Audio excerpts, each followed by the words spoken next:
Vous avez... Ah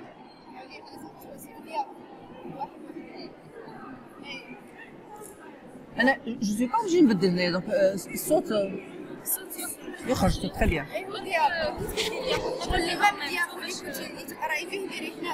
D'accord, très bien. Merci.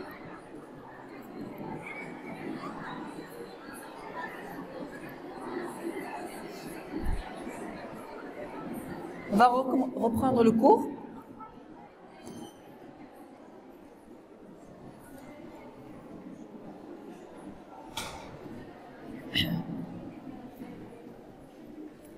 Donc je vais reprendre le cours. Malheureusement, il y a eu un problème technique. Voilà. Pour ce qui est un sujet qui est témoin d'un accident, qui est en présence d'une victime et qui ne porte pas secours à la victime, il peut être passible d'une peine de prison ou bien d'une amende très importante. Il est de notre devoir, quand on est à côté d'un blessé, de lui apporter secours.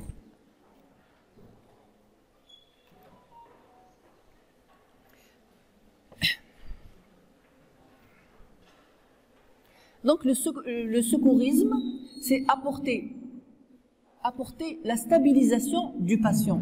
On ne traite pas un blessé sur place, sur le lieu de l'accident, juste on lui apporte une stabilisation des fonctions vitales. Quelles sont les fonctions vitales que vous connaissez?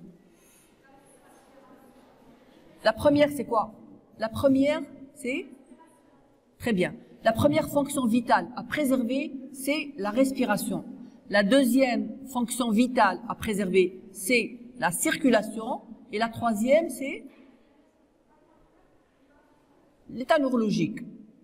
Donc, il faut assurer les trois fonctions vitales, les stabiliser, la respiration, l'état circulatoire et l'état neurologique. Donc, sur place, voilà les trois situations auxquelles il faut faire face.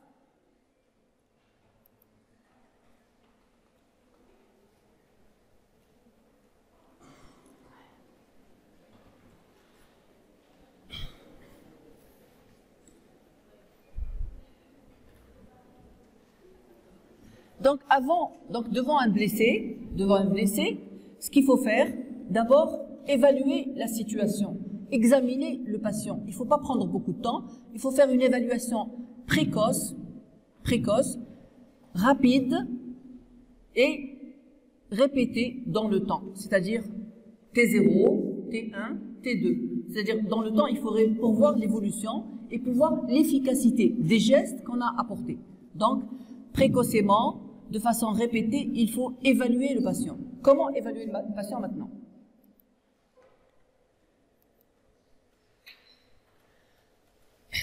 Donc, l'évaluation, on a dit, il faut qu'elle se fasse sur la respiration, la circulation et l'état neurologique. Le cours d'aujourd'hui porte sur l'évaluation de la fonction respiratoire. Après, vous allez faire l'évaluation circulatoire et l'évaluation neurologique dans d'autres cours. Aujourd'hui, on va axer notre discours sur l'évaluation de la fonction respiratoire.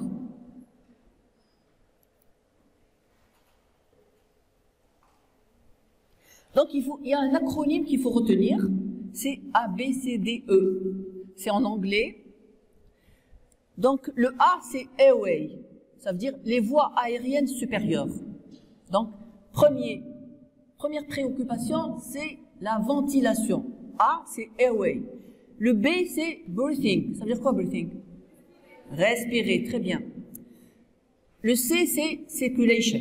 Le D, c'est disability, c'est l'état neurologique. Et le E, c'est l'exposition. Exposure. C'est l'exposition, c'est-à-dire sujet en hypothermie, en hyperthermie, en fonction des situations. Donc, il faut retenir l'acronyme ABCDE, donc airway, breathing, circulation,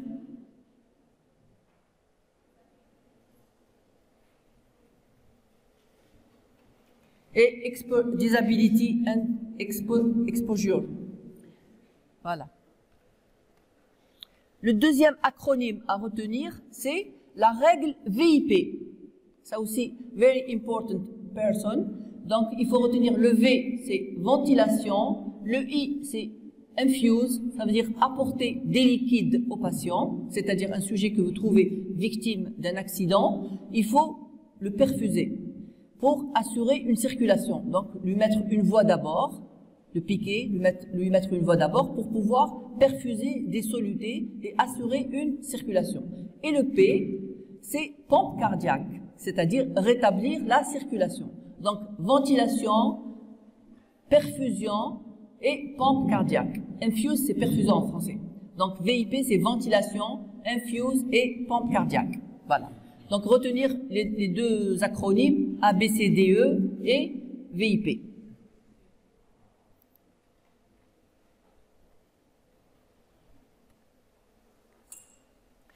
Maintenant, comment évaluer sur place l'état de la ventilation chez le patient? Premièrement, les premiers signes à chercher sont l'agitation. Qu'est-ce que ça veut dire l'agitation?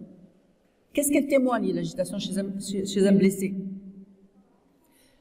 L'agitation, un patient, une victime qui est agitée, ça suppose quoi? Pourquoi il y a agitation? Pourquoi?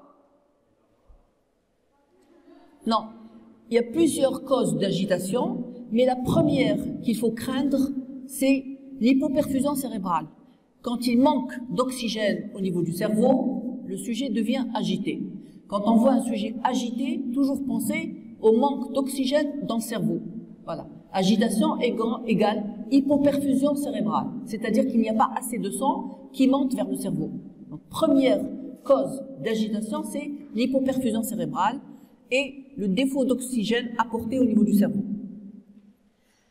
Il faut également chercher la polypnée, c'est l'augmentation de la fréquence respiratoire. Il faut rechercher une ventilation superficielle qui n'est pas efficace et aussi rechercher la mise en jeu des muscles accessoires de la ventilation. Quand il y a des muscles qui ne sont pas toujours concernés par la respiration. Par exemple, les muscles abdominaux, ils ne sont pas concernés tout le temps par la respiration. Quand ils sont sollicités, c'est qu'il y a un problème. Voilà. À l'état normal, les muscles concernés par la ventilation, c'est les muscles intercostaux, mais pas les muscles abdominaux. Quand on voit que lors de la respiration, il y a sollicitation des muscles abdominaux, c'est des muscles accessoires qui sont sollicités à l'occasion d'un défaut de ventilation.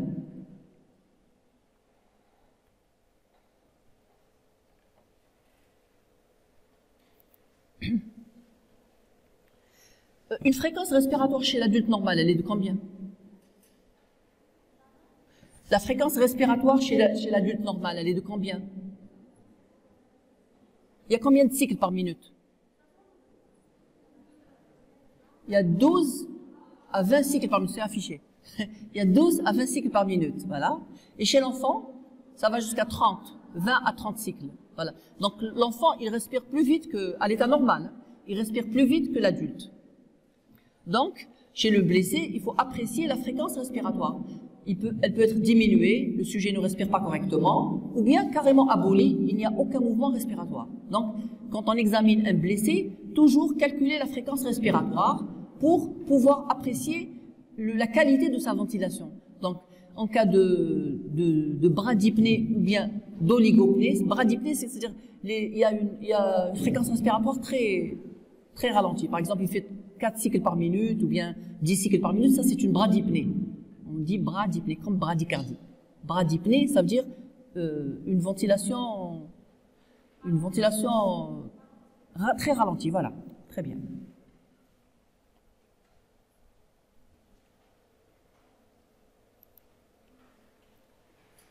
Comment on évalue la respiration chez le blessé? Non, quand on fait ça, on cherche le pouls. On cherche le pouls, là, c'est la circulation. Là, aujourd'hui, on est au niveau de la respiration. On ne parle pas de la circulation. Ça sera fait le prochain cours. Aujourd'hui, c'est la respiration. Comment évaluer un sujet? On a un blessé, comment savoir s'il respire ou pas? Par le visuel, on le regarde. On regarde le thorax et on regarde l'abdomen. Voilà. Premièrement, on regarde. On regarde le thorax et l'abdomen et on voit. Et on peut calculer la fréquence respiratoire. On voit combien de cycles il fait par minute. Combien de cycles il fait par minute. Et aussi, on regarde les muscles qui respirent. Quand on voit que c'est les muscles abdominaux qui respirent, ça c'est pas normal. C'est des muscles accessoires qui sont mis en jeu à l'occasion d'un problème de ventilation. Donc, on apprécie par le visuel, on regarde la fréquence respiratoire et on regarde les muscles qui sont mis en jeu dans la respiration. Par exemple, les muscles abdominaux. Voilà. Ensuite, on met son oreille, on approche l'oreille et la joue, on approche la joue contre la bouche du malade et on sent. Donc, on sent s'il y a une respiration. S'il y a une respiration, on va sentir l'air au niveau de sa joue. Voilà. Donc, on apprécie par le regard, on apprécie par le sentir, on va sentir la respiration du malade, ou bien par le bruit. La respiration peut être bruyante et on peut l'entendre. Un sujet peut avoir une respiration bruyante. Donc, comment apprécier une respiration? Par la vue, par lui, très bien, et aussi par le sentir. Donc, on sent, on écoute et on regarde. C'est comme ça qu'on évalue la respiration. Et on calcule la fréquence respiratoire.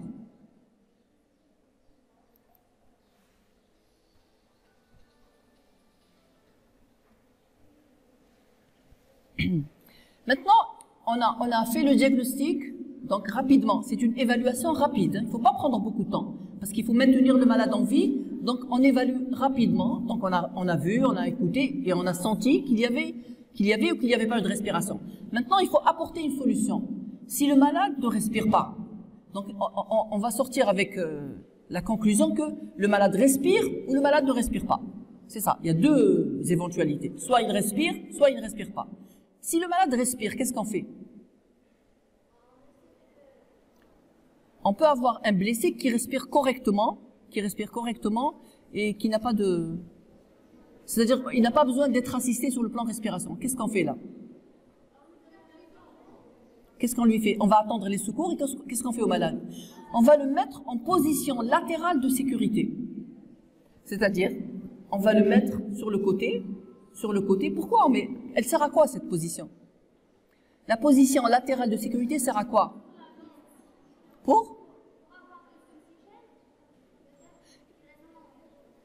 Oui, la position latérale de sécurité, c'est pour améliorer la ventilation et pour éviter qu'il n'inhale ses vomissements. Parce que le malade peut vomir, et pour éviter que les vomissements ne passent dans les voies aériennes, il faut le mettre sur le côté, en position latérale de sécurité, pour éviter qu'il n'inhale ses vomissements. C'est très important. Première chose à faire, c'est mettre le malade en position latérale de sécurité pour éviter qu'il n'inhale ses vomissements. Comment on a fait cette position? On le met sur le côté. La tête, comment elle est? En hyperextension. La tête en hyperextension.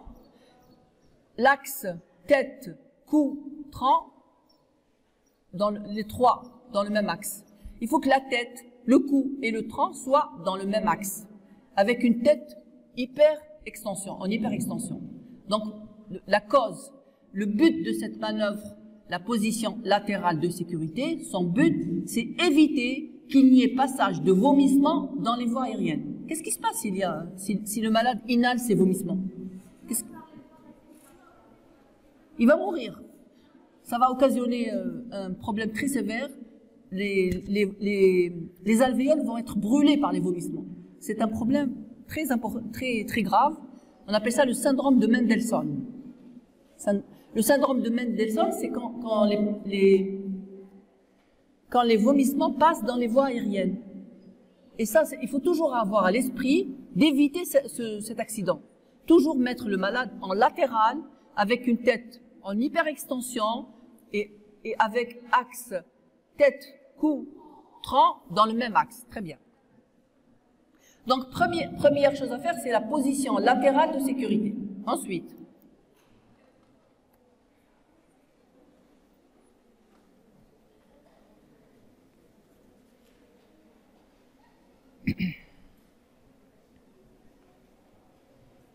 maintenant, une fois qu'on a examiné le malade, on peut avoir trois situations. Première situation, c'est le malade est conscient, mais il ne respire pas. Donc, le malade est conscient, on peut lui parler, mais il ne respire pas. Il a un problème, il ne respire pas. Qu'est-ce qu'il faut faire là?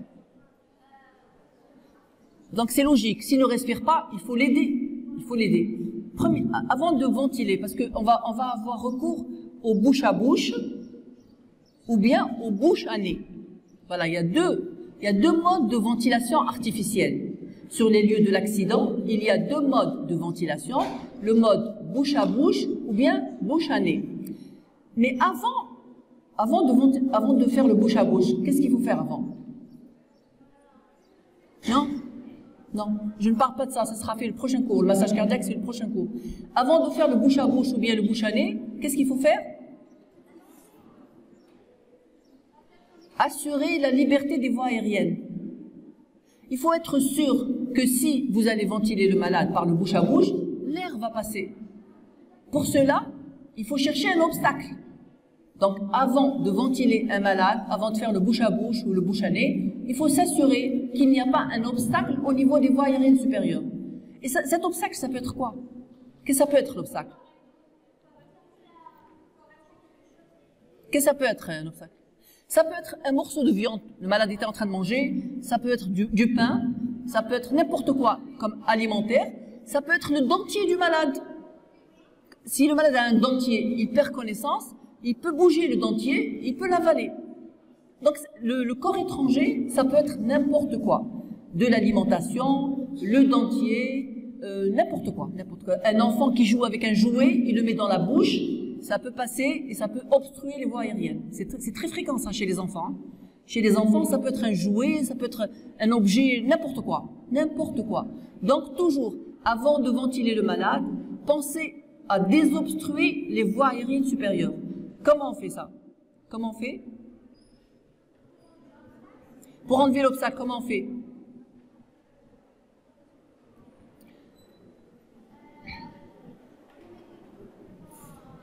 Non, on ne touche pas au malade. Parce que le malade, il peut être blessé, il peut avoir un traumatisme cervical, il ne faut pas le toucher. Toujours, on lui laisse sur place. On fait ce qu'on appelle la manœuvre de bascule de la tête vers l'arrière. Chut, s'il vous plaît.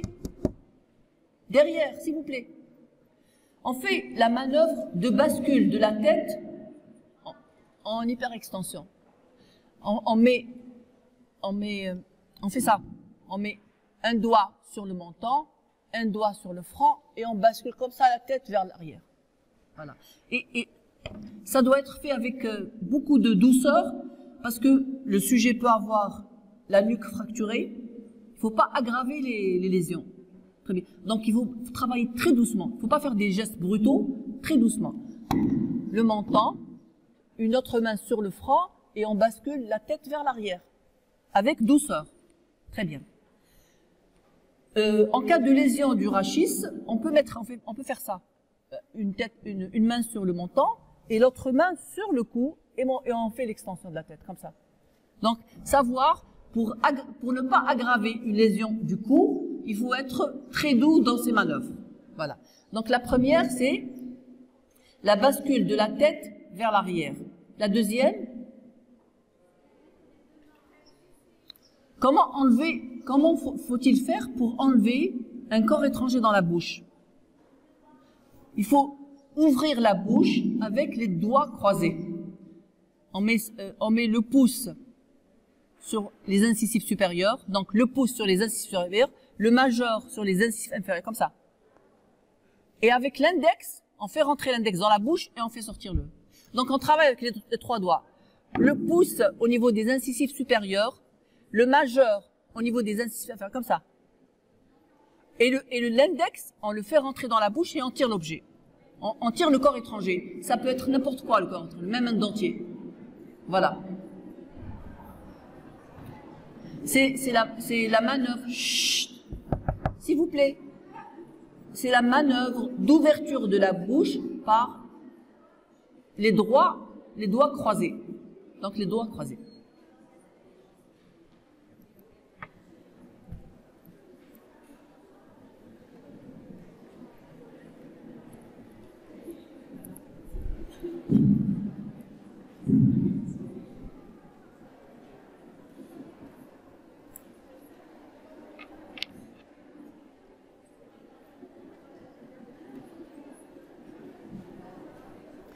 Après la manœuvre d'ouverture de la bouche par les doigts croisés, il y a une troisième, c'est comment faire une tractation de la mandibule. Donc pour libérer les voies aériennes, le corps étranger, ça peut être aussi la chute de la langue. La langue, quand le sujet est inconscient, quand il est hypotonique, quand il est comateux, la langue peut chuter vers l'arrière et obstruer les voies aériennes. Donc le corps étranger, ça peut être la propre langue du malade. Donc toujours penser à ça. Pensez au corps étranger de l'extérieur et pensez aussi à la chute de la langue. La langue peut chuter vers l'arrière et obstruer les voies aériennes. Donc toujours pour corriger ça, il faut la remettre en position. Comment on fait? On fait une traction de la mandibule vers l'avant. La mandibule, c'est ça. Quand le sujet, sur un sujet normal, on peut pas. Mais il faut savoir que le maxillaire inférieur est mobile, contrairement au maxillaire supérieur. L'inférieur, il est mobile. On peut manœuvrer et faire une tractation vers l'avant et vers le haut. Et ça libère les voies aériennes. Voilà. Et il y aura un meilleur passage. Chut, derrière, s'il vous plaît. Derrière. Chut. Donc, il y aura un meilleur passage de l'air dans les voies aériennes. Et la dernière manœuvre, c'est la meilleure. C'est la subluxation du mandibule, de la mandibule. Subluxation de la mandibule, c'est une technique qui est un peu difficile. Il faut savoir la faire. On tient la mandibule, on la tient au niveau des articulations là.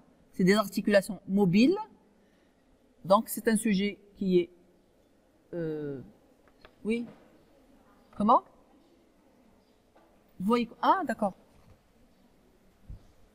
Je suis gênée par le micro et je peux pas expliquer.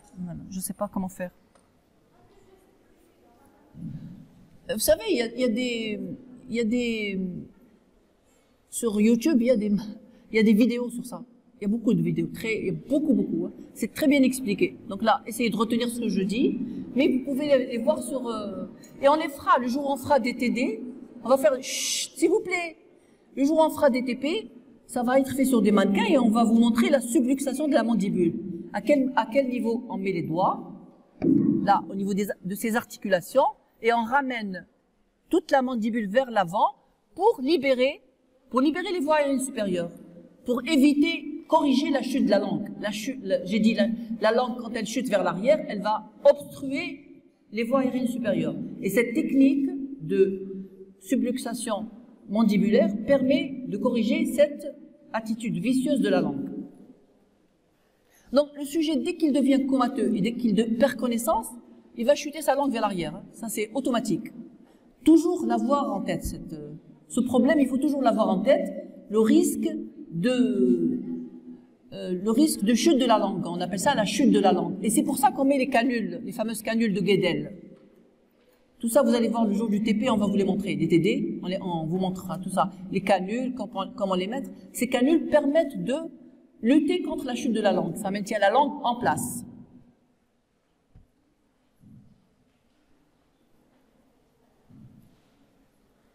Donc, une fois terminé, une fois qu'on a réalisé toutes ces manœuvres pour libérer les voies aériennes supérieures, c'est très important. Donc, première chose, c'est libérer les voies aériennes supérieures par les 4 manœuvres que j'ai décrites.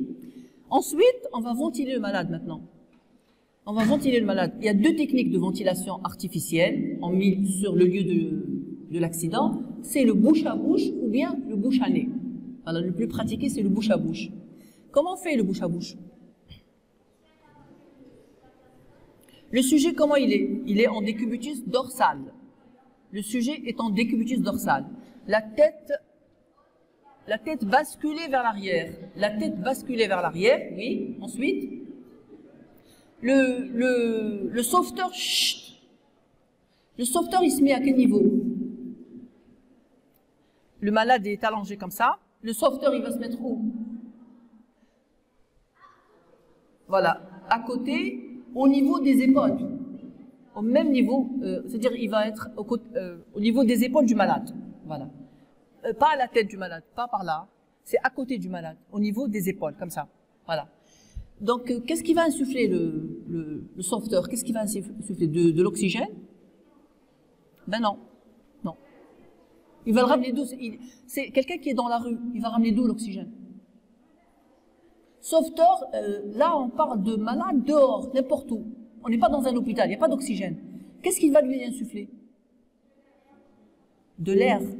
Il le ramène d'où l'air? Il va lui insuffler l'air qu'il va expirer lui. Voilà. Qu'est-ce qu'il va faire le sauveteur? Le malade, il est en position, avec une tête basculée vers l'arrière. Il va prendre une bouffée, il va respirer. Voilà. Il va prendre un volume courant très important, maximum. Ensuite, il fait, et juste après, il va insuffler.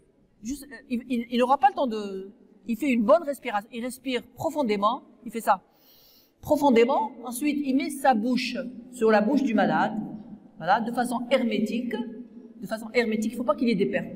Ensuite, il va insuffler ce qu'il a respiré. Il va l'insuffler. C'est du CO2. Il y a très peu d'oxygène. Il y a 17% d'oxygène. Dans cet air-là, il y a 17% d'oxygène. Il n'y a pas beaucoup.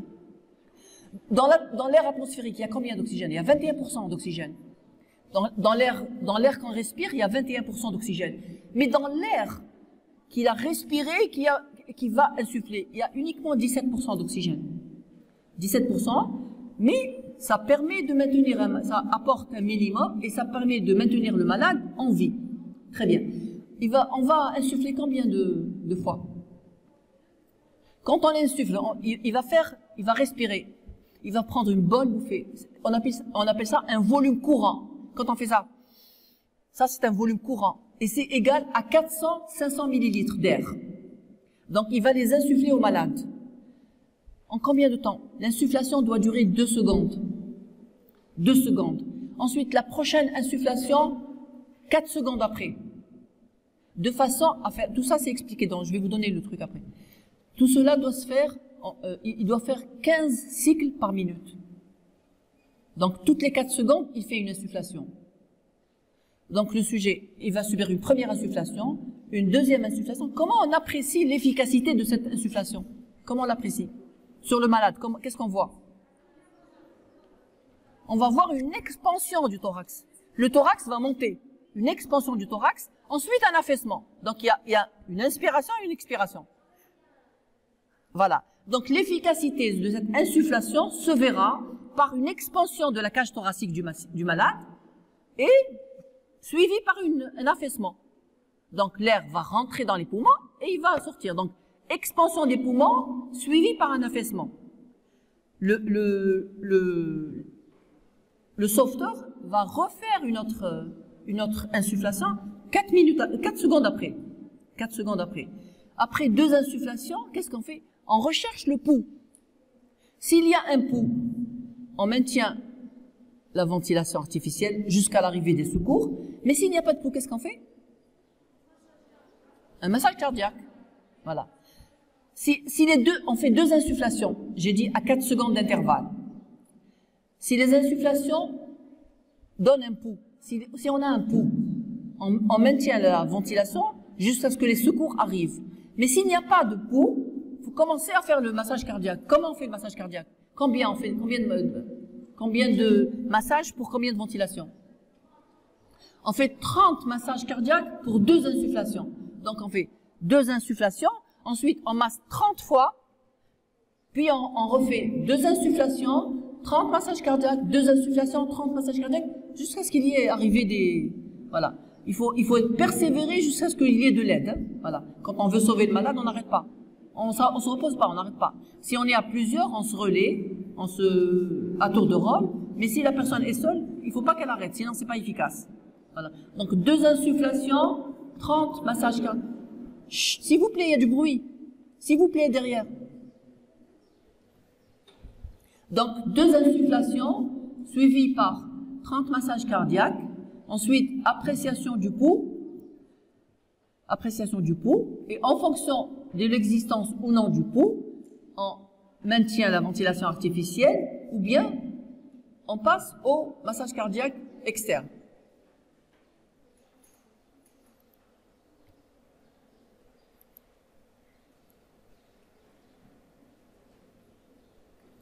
Maintenant, la deuxième situation. La deuxième situation, Le patient est inconscient, mais il ne respire pas. Qu'est-ce qu'on fait? Là, on a tout à l'heure, il était conscient, mais il ne respirait pas. Maintenant, il est inconscient et il ne respire pas. Qu'est-ce qu'il faut faire là? Ventilation plus massage cardiaque, les deux. Voilà. Troisième situation, il est conscient et respire difficilement. Qu'est-ce que ça veut dire? Là, il faut avoir un réflexe. Il est conscient, le malade est conscient, mais il respire difficilement. À quoi il faut penser? À quoi il faut penser? Au corps étranger. Il faut penser au corps étranger, et c'est-à-dire que, par exemple, de l'alimentation qui est passée dans le... Maintenant, qu'est-ce qu'il faut faire? C'est la manœuvre de Heimlich, et elle sera enseignée dans un prochain cours. Il y a tout un cours sur la manœuvre de Heimlich. C'est pour faire sortir par la bouche l'objet qui obstrue les voies aériennes. Quand il y a un objet qui obstrue les voies aériennes, on réalise la manœuvre de Heimlich qui va faire sortir le corps étranger à travers la bouche. Voilà.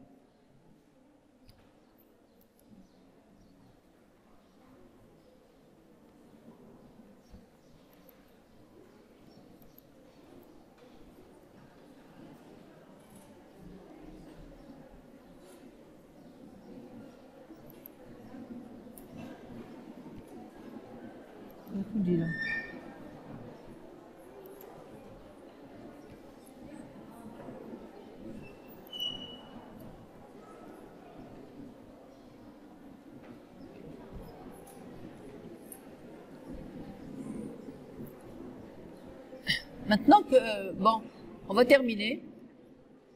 Bon, j'ai été un peu perturbée par l'existence de deux micros, j'arrive pas à... On va terminer le cours. On va faire... je vais vous envoyer le cours, pas le PowerPoint, hein, un cours fait, je vais vous l'envoyer. Vous avez des questions?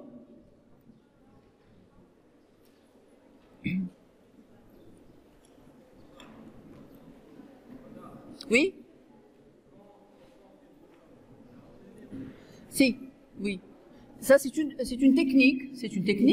On bascule la tête, chut, s'il vous plaît. On bascule la tête vers l'arrière. Ensuite, on pince le nez. Ensuite, la bouche du sauveteur va empiéter la bouche du patient, de la victime. Et de là commence la manœuvre d'insufflation.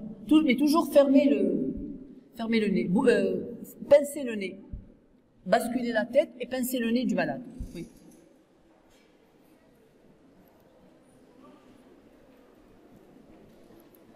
Vous avez des questions?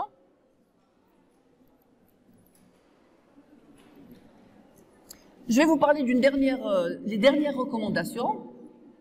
Eh ben, en Europe, ils se sont rendus compte, en Europe et aux États-Unis, ils se sont rendus compte que les massages cardiaques, seuls, sauvent le malade aussi, sans ventilation, sans bouche à bouche. Parce que le cœur, quand il s'arrête, il continue à fournir le sang pendant 15 minutes. Donc il y a une petite circulation de 15-20 minutes, de 15 minutes qui permet d'apporter l'oxygène sans qu'il y ait ventilation. Donc, même si ils reviennent sur la nécessité de ventiler le malade, le massage cardiaque appuyé continue, 30 massages par minute, permettent de rétablir la circulation en attendant l'arrivée des secours. Voilà, je vous remercie.